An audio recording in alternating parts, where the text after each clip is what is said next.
ইংরেজিতে কথা বলার গুরুত্বপূর্ণ নিয়ম। রুল 7।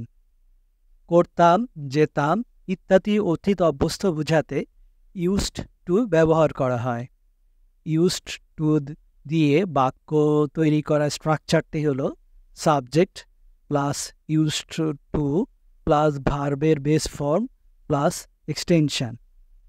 কয়েকটি উদাহরণের সাহায্যে আমরা এই নিয়মটি খুব সহজেই বুঝতে পারব। আমি নীল শার্ট পরতাম। I used to wear a blue shirt. আমি নীল শার্ট পরতাম। I used to wear a blue shirt. প্রতিদিন সকালে তুমি খেলাধুলা করতে। You used to play sports every morning. প্রতিদিন সকালে তুমি খেলাধুলা করতে। You used to play sports every morning. আমি শৈশবে কাঁচা আম খেতাম। I used to eat green mangoes in my childhood. আমি শৈশবে কাঁচা আম খেতাম। I used to eat green mangoes in my childhood. আমি চিড়িয়াখানায় যাওয়ার সময় বাবার হাত ধরতাম। I used to hold my father's hand to go to the zoo. আমি চিড়িয়াখানায় যাওয়ার সময় বাবার হাত ধরতাম। I used to hold my father's hand to go to the zoo. আমি পুকুরে সাঁতার কাটতাম।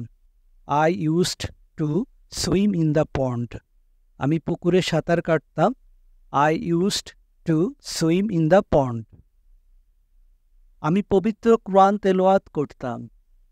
I used to recite the Holy Quran. আমি পবিত্র কোরআন তেলাওয়াত করতাম। I used to recite the Holy Quran. আমি শাকসবজি পছন্দ করতাম।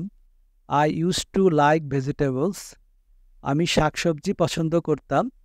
I used to like vegetables. আমি কানাডায় বাস করতাম। I used to live in Canada. আমি কানাডায় বাস করতাম। I used to live in Canada.